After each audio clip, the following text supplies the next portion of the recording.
Sutra Teratai yang menakjubkan. Bab 11, Kemunculan Stupa Mustika. Sinvasyang Sutra Teratai, episode 1275.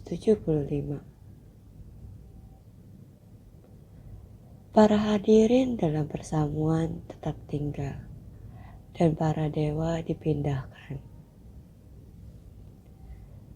Lapisan laculi murni sebagai tanah dan lainnya menunjukkan kemurnian dari dunia.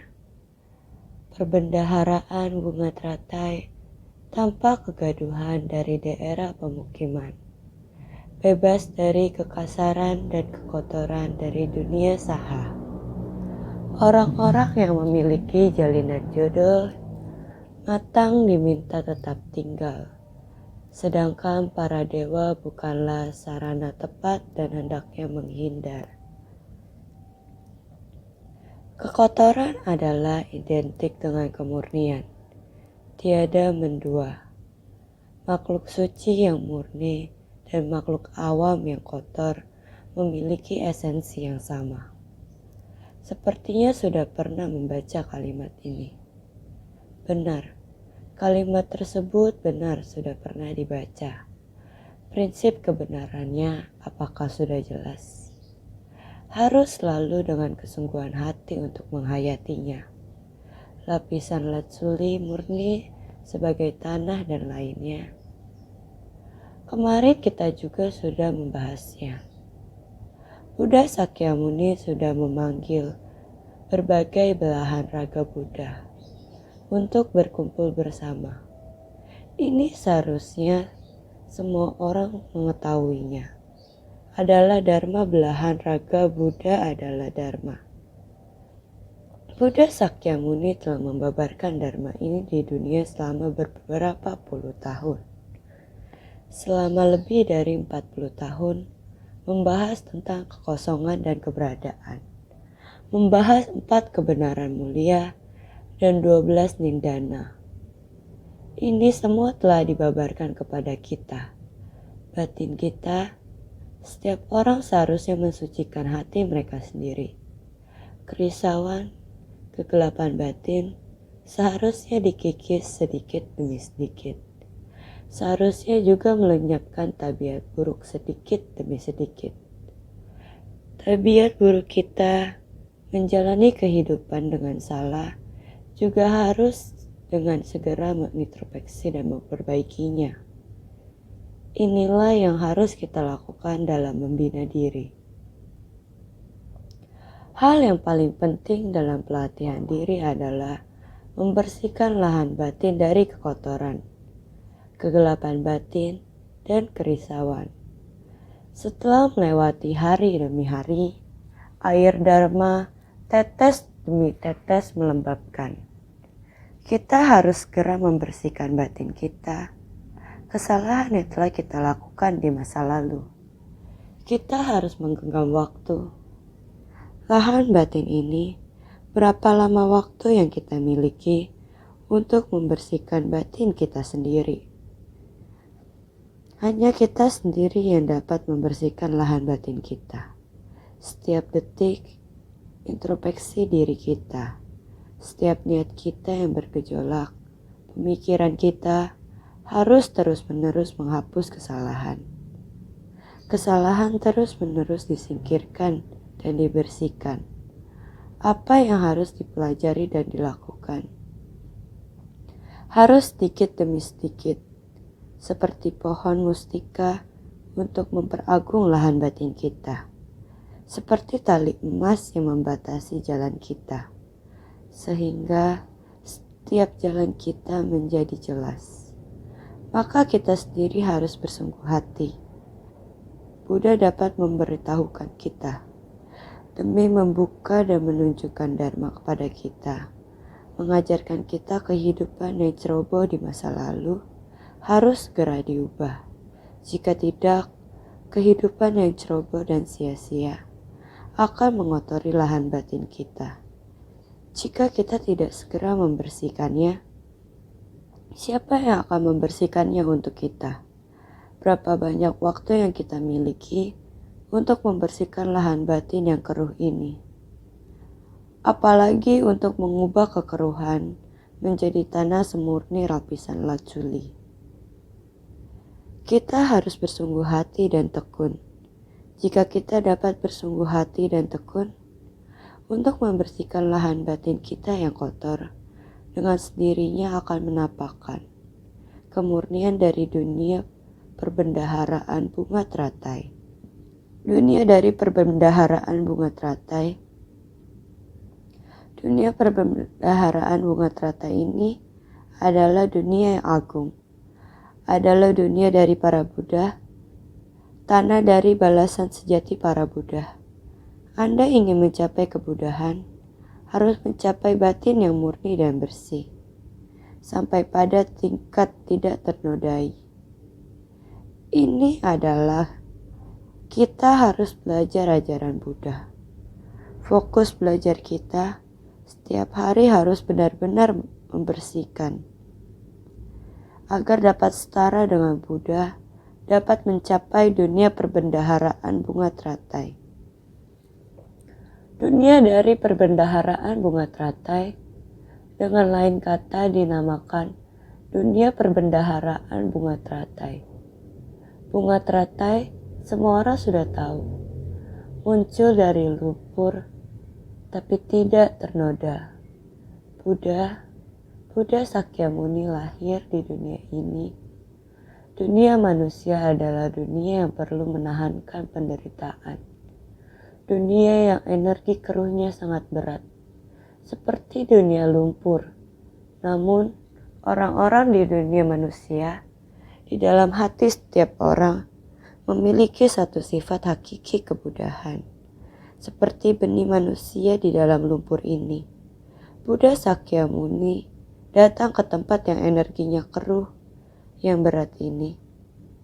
Dunia saha yang seperti lumpur, tidak lain adalah untuk membuka dan menunjukkan kepada kita. Oleh karena itu beliau harus sangat berusaha keras untuk menjadi teladan bagi kita semua. Keluar dari istana untuk membina diri. Ini adalah untuk mengajari kita. Jika membangkitkan tekad untuk membina diri di masa depan, kita harus seperti ini. Keluar dari istana seperti benih dari bunga teratai. Di dalam istana penuh dengan nafsu keinginan. Lumpur nafsu keinginan yang berlumpur. Istana selalu menikmati. Di tempat itu selalu. Yang dipahami adalah bagaimana membuat negara menjadi lebih kaya. Wilayah negara lebih besar. Setiap raja memimpin urusan negara. Bukankah begitu? Lingkungan ini penuh dengan keinginan dan kekeruhan. Benih kebajikan ini ada di dalam dirinya pangeran.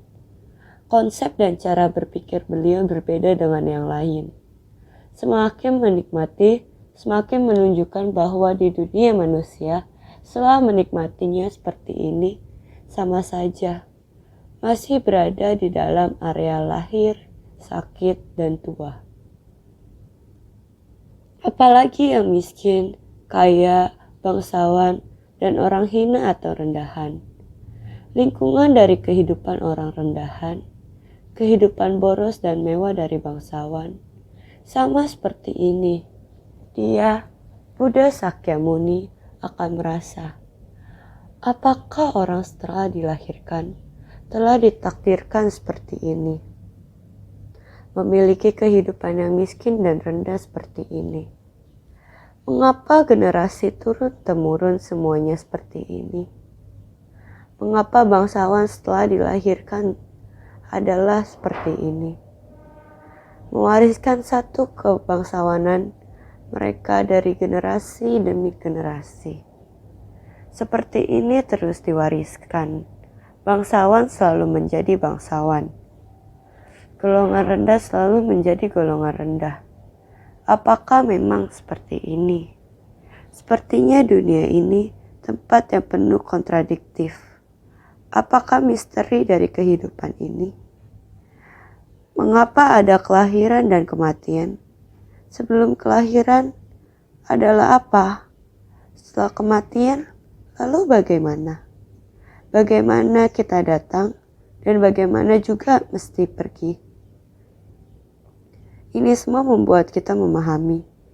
Inilah pemikiran dan konsep pemikiran dari pangeran tersebut.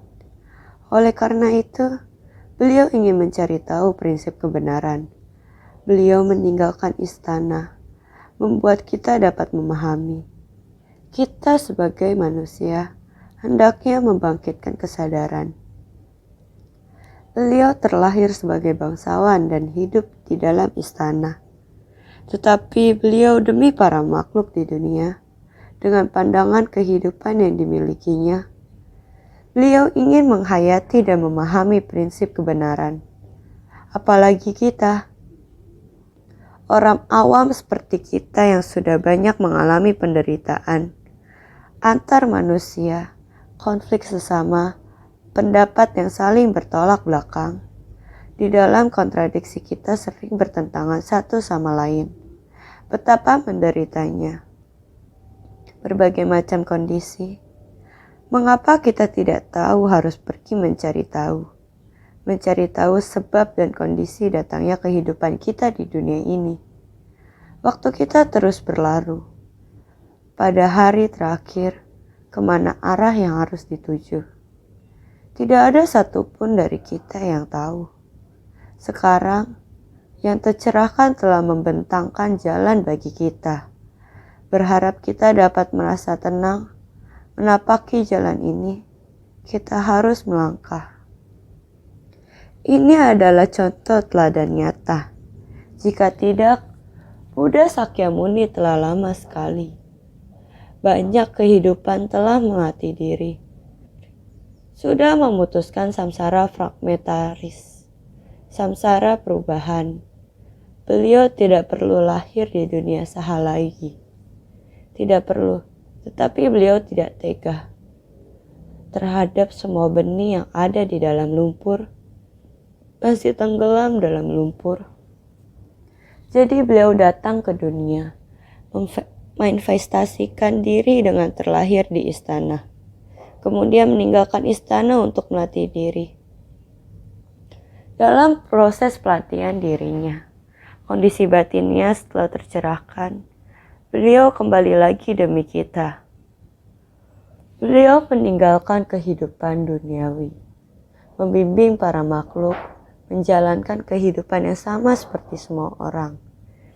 Di dunia perbendaharaan bunga teratai, Padma Gabra Lokadatu, batinnya telah terbebas, tetapi beliau bekerja sangat keras demi para makhluk, dan juga sangat kesusahan untuk mengajar dan membimbing para makhluk yang ada di dunia ini. Akar kapasitas para makhluk sangat tumpul dan juga keras kepala. Kapasitas mereka sangatlah rendah dan juga mereka sangat keras kepala. Mereka sangat sulit untuk ditundukkan. Akan tetapi batin Sang Buddha dan tanah batasan nyatanya, beberapa hari ini kita terus membahasnya. Tanah balasan nyata ada di dalam dunia perbendaharaan bunga teratai, yang merupakan dunia yang jernih tanpa ternodai. Dunia yang nyaman dan leluasa. Ini adalah dunia dari para Buddha. Dunia perbendaharaan bunga teratai. Ketika Sakyamuni mencapai kebudahan di bawah pohon Bodhi pada kerajaan Magadha, apa yang dirasakan dan dilihat oleh orang berkapasitas rendah adalah Buddha Nirmana Kaya. Sedangkan apa yang dilihat oleh orang berkapasitas unggul adalah Sambhogakaya dari Buddha Vairocana. Pada dunia perbendaharaan bunga teratai mencapai penerangan sempurna, tetapi di bawah pohon Bodhi. Dan dunia perbendaharaan bunga teratai bukanlah tempat yang berbeda, sebab tanah kotor adalah tanah murni. Namun kita manusia awam melihat Buddha Sakyamuni. Beliau lahir di kerajaan Kapilawastu dan mencapai kebudahan di bawah pohon Bodhi. Ini hanya manifestasi bagi kita lihat, agar kita semua tahu bahwa dia lahir di istana, di kerajaan Magadha. Setelah meninggalkan kehidupan duniawi, menghabiskan waktu yang sangat panjang dalam pelatihan diri, mengalami banyak penderitaan. Kemudian dia bermeditasi di bawah pohon. Demikian hati bersentuhan dengan cahaya bintang.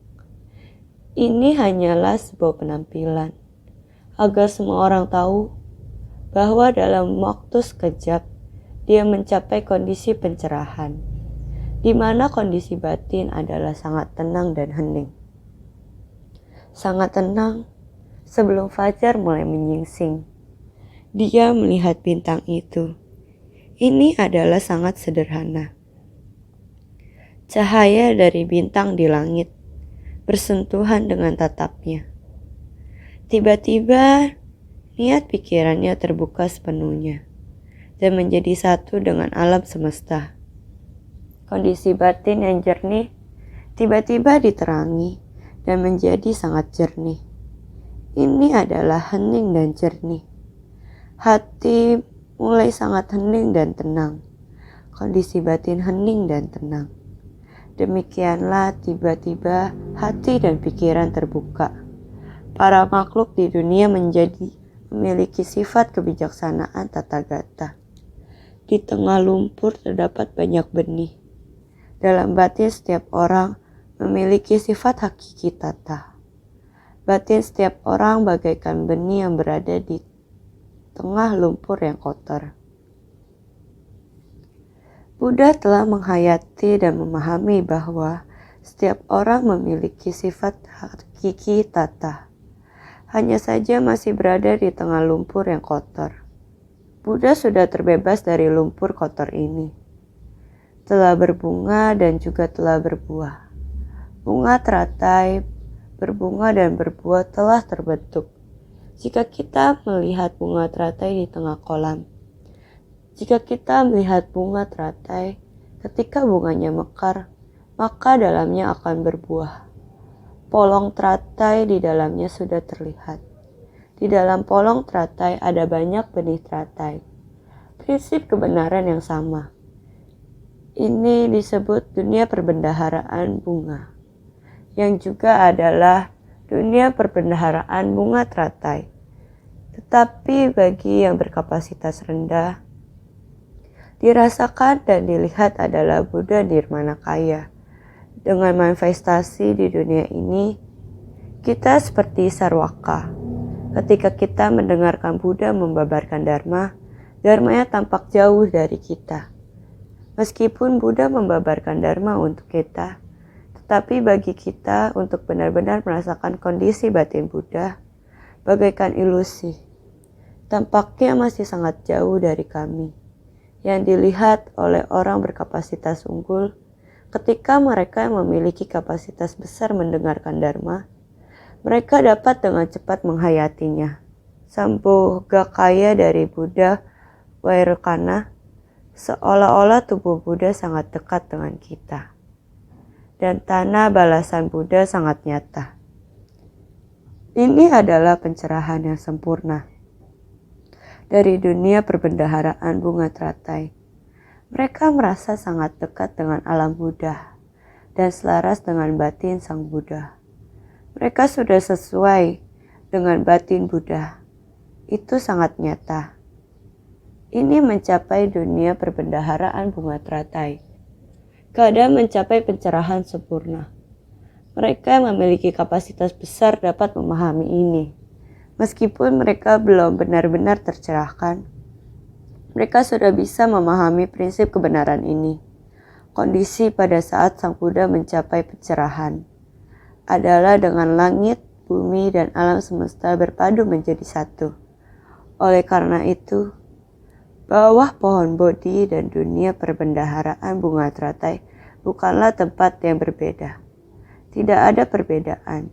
Di dunia Saha, di bawah pohon Bodhi pada kerajaan Magadha. Dengan di dunia perbendaharaan bunga teratai tiada beda. Artinya adalah menjelaskan bahwa Dunia dengan tanah murni adalah sejenis.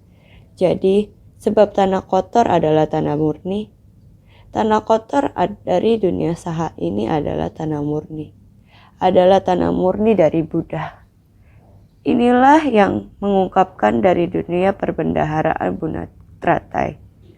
Sebenarnya, tanah batin kita setiap orang, jika bisa baik-baik, setiap saat diri sendiri segera membersihkannya dan melenyapkannya.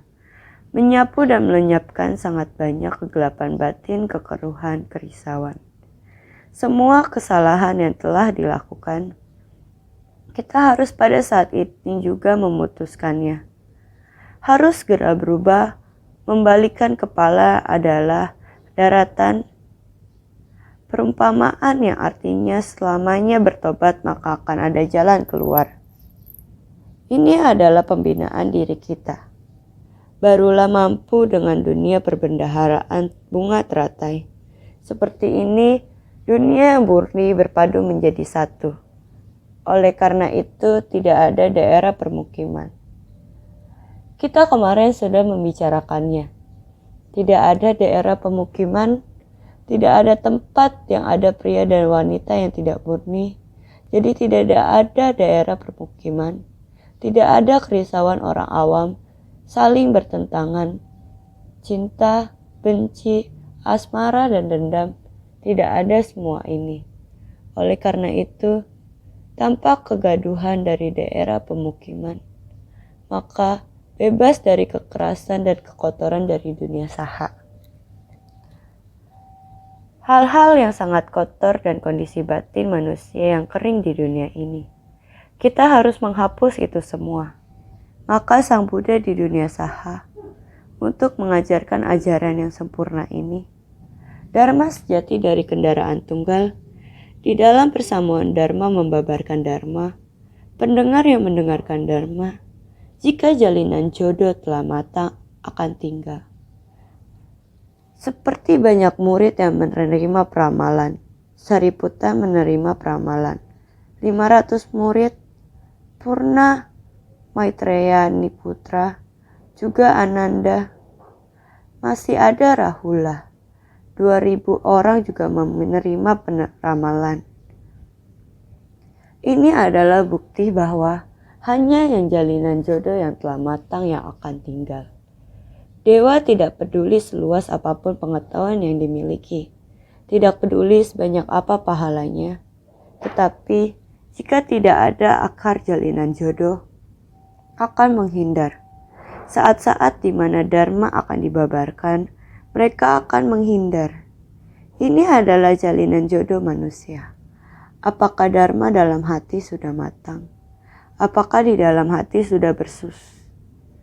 Apakah di dalam hati sudah berusaha dengan sungguh-sungguh? Ini harus melihat apakah jalinan jodoh kita sudah matang. Orang-orang yang memiliki jalinan jodoh matang diminta tetap tinggal. Sedangkan para dewa bukanlah sarana tepat dan hendaknya menghindar. Bukankah demikian? Sehingga dikatakan kekotoran adalah identik dengan kemurnian. Tiada mendua.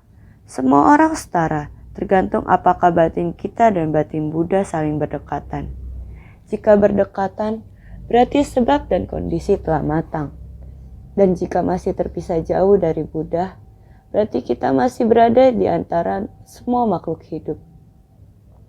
Akarnya masih belum matang. Sebenarnya, kemurnian dan kekotoran itu berada di dalam lubuk batin kita. Maka, makhluk suci yang murni dan makhluk awam yang kotor. Orang suci itu murni, sedangkan orang awam itu terkontaminasi. Sebenarnya, makhluk hidup yang suci dan makhluk awam yang kotor memiliki esensi yang sama. Noda batin adalah sumber pencerahan.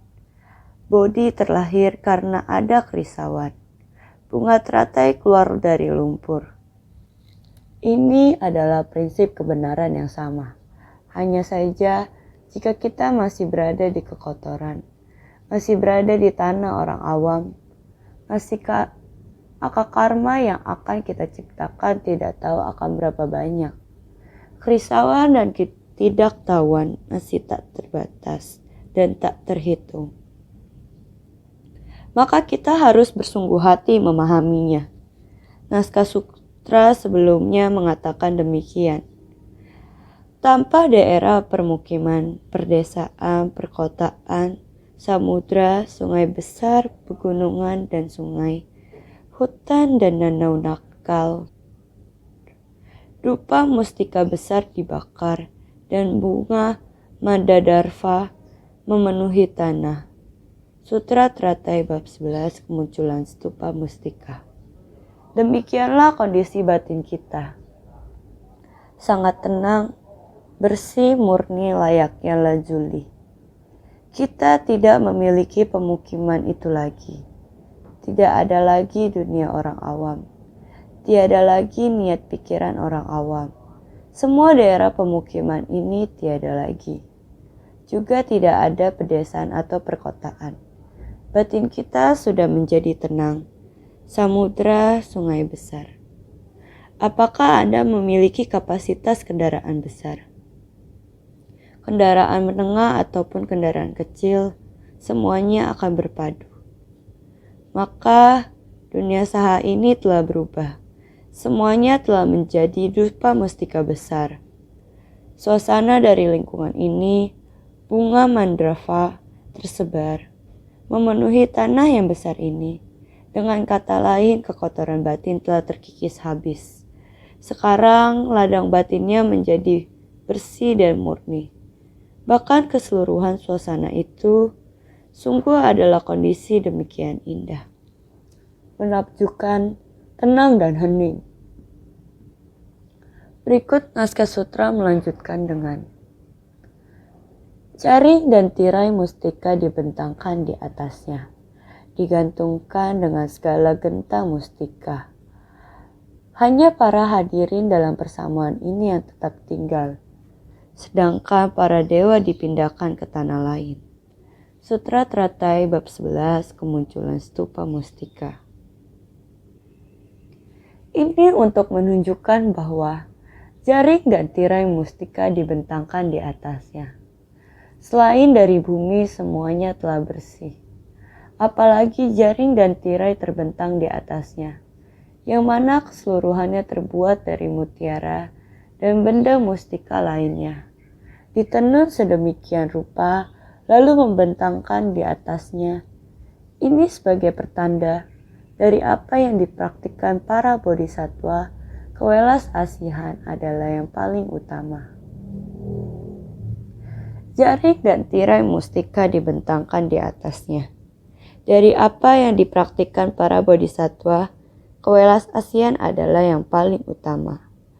Maka dikatakan kalau ditutupi semuanya oleh tirai mustika, perjalanan menuju kebudahan tidak akan terbangun tanpa sila. Maka dikatakan kalau jaring tirai mustika dibentangkan di atasnya, kewelas asihan yang agung sebagai kediaman. Dalam hal pemikiran para bodhisattva yang kita bicarakan sekarang, untuk memulainya, kita membutuhkan hati yang welas asih. Welas asih membimbing kita saat kita mengikuti yang dipraktikkan para bodhisattva. Kita harus melaksanakan 6 paramita dan puluhan ribu praktiknya. Berdana berarti membantu orang lain, dan membantu orang lain berasal dari kewelas asih. Ketika kita bertemu dengan makhluk yang tidak memiliki jodoh, kita harus menunjukkan cinta kasih yang besar. Saat kita melihat makhluk hidup yang menderita, kita harus memiliki kewelas asihan universal. Ini adalah cinta kasih dan welas asih. Ketika kita bersedia membantu orang lain, ini disebut dana paramita. Welas asih adalah yang paling utama, yang dipraktikkan para bodhisattva. Jadi, ditutupi semuanya oleh tirai mustika. Semua ini adalah barang yang berharga. Selanjutnya, perjalanan menuju kebudahan tidak akan terbangun tanpa sila. Oleh karena itu, kita harus memiliki sila. Meskipun kita mengatakan makhluk mulia adalah makhluk biasa, adalah sama. Meskipun kerisauan dan bodi adalah sama, tetapi kita menderita dan melanggar sila. Kita menjadi tercemar untuk mencapai kemudahan. Harus menjernihkan diri sendiri, yaitu harus memiliki sila. Jadi, ini yang dikatakan di sutra sebelumnya. Tali emas ini membatasi jalan. Menggunakan tali emas seperti ini, satu ruas jalan. Satu ruas jalan dibagi batasannya dengan baik. Jalan mulia berluas 8. Kita harus dengan sungguh-sungguh menjunjung sila. Perspektif kita, pola pikir, ucapan serta tindakan dan lain sebagainya. Dalam kehidupan kita pasti tidak akan terbangun tanpa sila. Jangan melakukan kejahatan apapun, amalkan segala kebajikan. Mencegah untuk tidak adanya permukiman, yakini kemelekatan antar pria dan wanita, dan lain sebagainya. Pelanggaran seperti ini tidak bersih. Kenajisan ini adalah tidak murni. Maka untuk mencapai kemudahan, tidak akan terbangun tanpa sila. Dan dalam menapaki jalan bodhisattva, kewelas asian adalah yang utama. Perjalanan menuju kemudahan tidak akan terbangun tanpa sila. Maka jika kita ingin mencapai kemudahan, satu sisi kita harus memiliki kewelas asian. Di lain sisi, kita harus menegakkan sila. Maka berderma dan menegakkan sila adalah yang sangat penting dalam praktik bodhisattva. Kewelas asian adalah menciptakan berkah, dan menegakkan sila adalah untuk kebijaksanaan. Berkah dan kebajikan harus berbarengan. Karena demikian maka dinamakan jaring dan tirai mustika dibentangkan di atasnya. Setelah lahan sudah bersih, di atasnya masih dihiasi jaring dan tirai mustika. Demikian menutupi di atas. Dan ketika itu, digantungkan dengan genta mustika, hanya para hadirin dalam persamuan ini yang tetap tinggal. Genta mengeluarkan suara, melambangkan pembabaran dharma, semata-mata menyisakan para hadirin yang mendengarkan. Dharma dalam persamuan ini, beginilah tempat itu. Karena semua belahan raga Buddha hampir tiba, dibersihkan dengan begitu bersih, jaring dan tirai mustika ini di langit begitu terbuka dan luas. Di antara yang begitu terbuka dan luas ini, ada juga digantungkan dengan segala genta mustika. Ini harus dihiasi. Kita berada di dalam ruangan. Ada satu hamparan tanah yang harus baik-baik kita benahi dengan sangat bersih. Bahkan atap dan langit-langit juga harus baik-baik kita benahi agar bersih. Kita juga harus menghiasi dengan lampu dan pita. Ini semua adalah demi menghiasi tempat pertemuan. Menggunakan sepenuh hati dalam menghiasi. Dari atas sampai bawah semua harus dihiasi. Jadi dikatakan bahwa genta ini mengeluarkan musik. Sebelumnya kita mengatakan bahwa stupa mustika juga ada suara genta. Ada genta ini, begitu angin berhembus juga ada suara. Ketika genta berbunyi, suaranya bagaikan musik. Ini mengumpamakan dharma.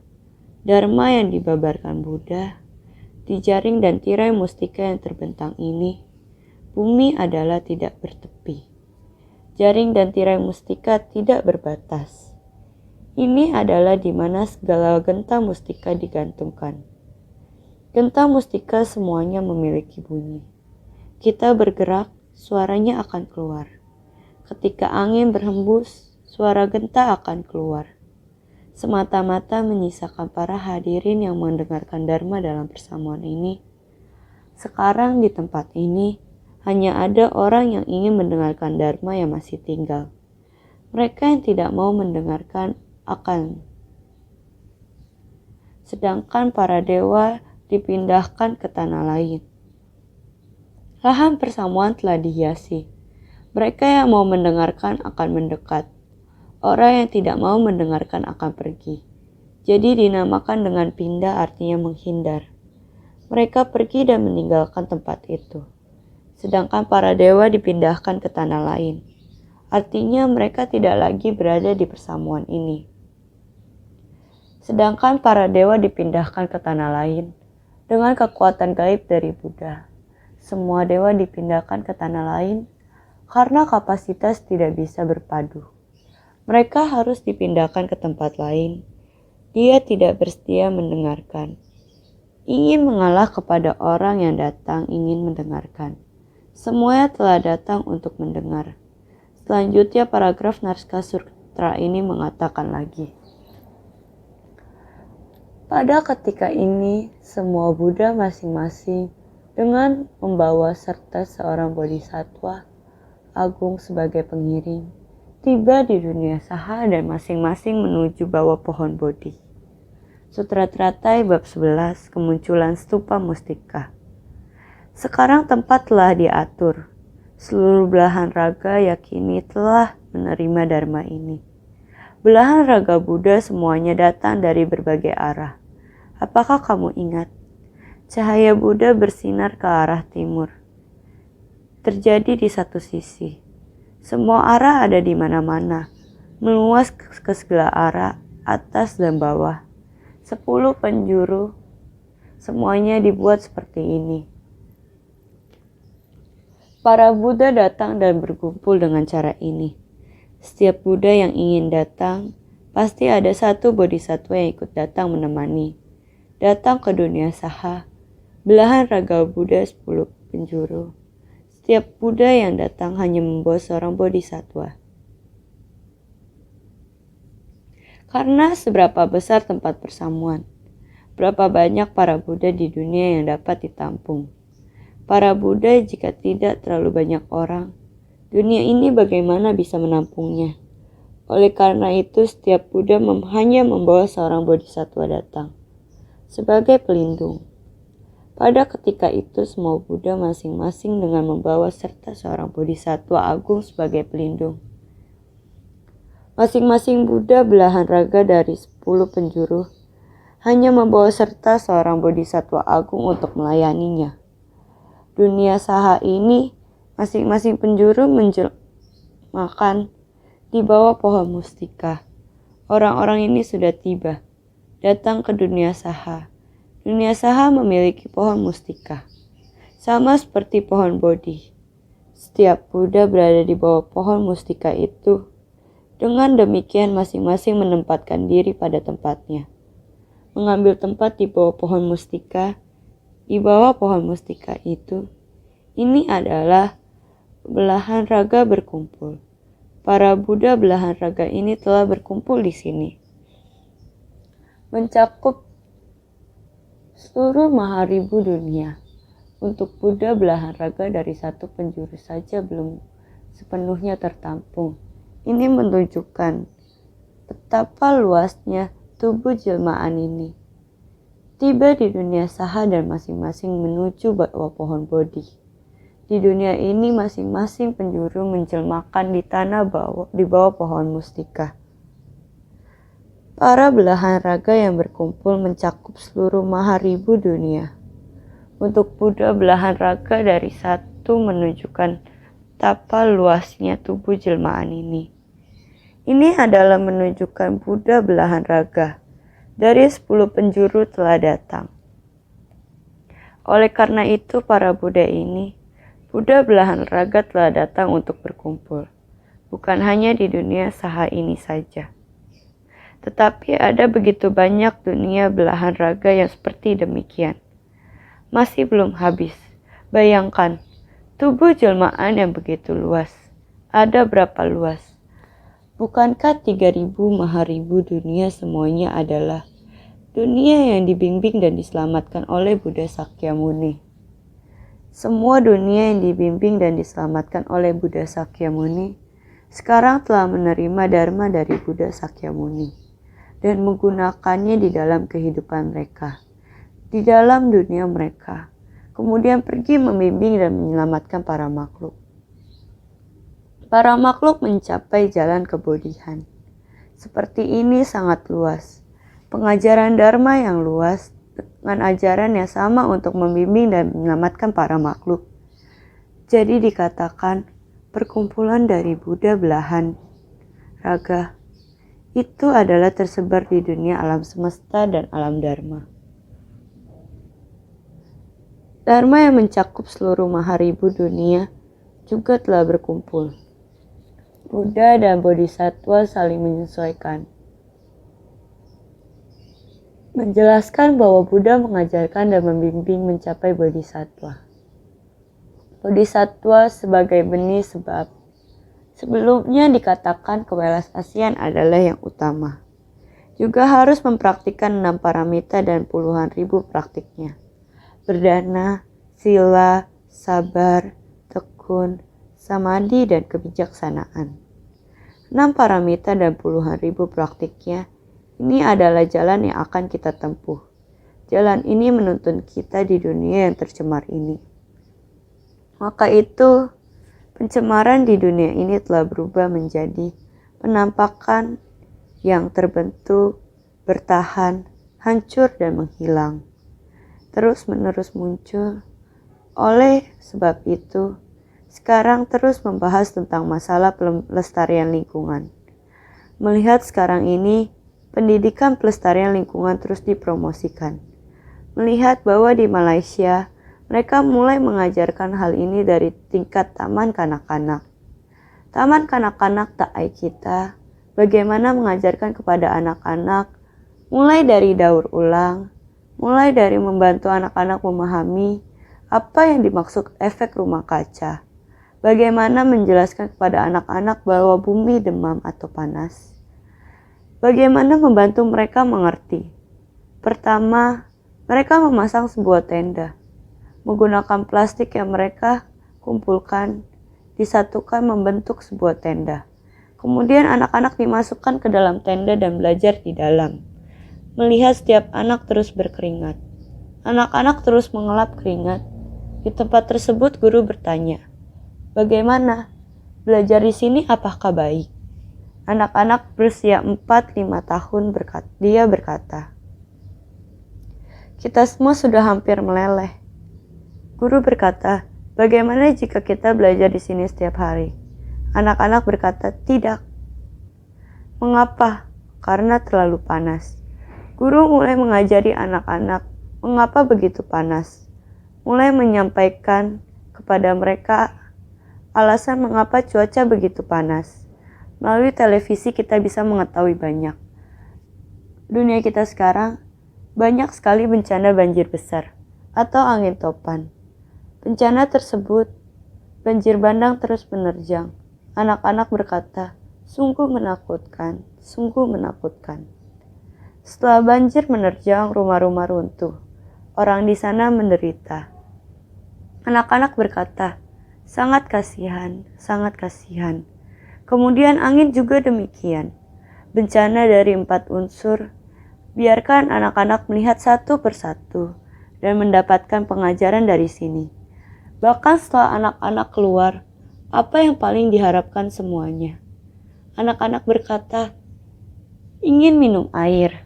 Kami mengeluarkan banyak keringat. Ingin minum air." Minum air bagaimana? Semua guci kosong. Tidak ada air. Mengapa tidak ada air? Guru mulai mengatakan alasan tidak ada air.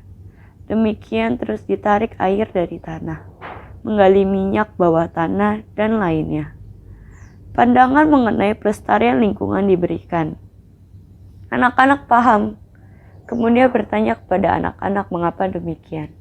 Anak-anak berkata, "Ini adalah pemanasan global, sehingga adanya bencana demikian." Benar. Apakah bencana menderita? Menderita. Sekarang bagaimana kita membalas bumi? Bagaimana melenyapkan bencana? Mereka berkata, "Kita harus melakukan pelestarian lingkungan."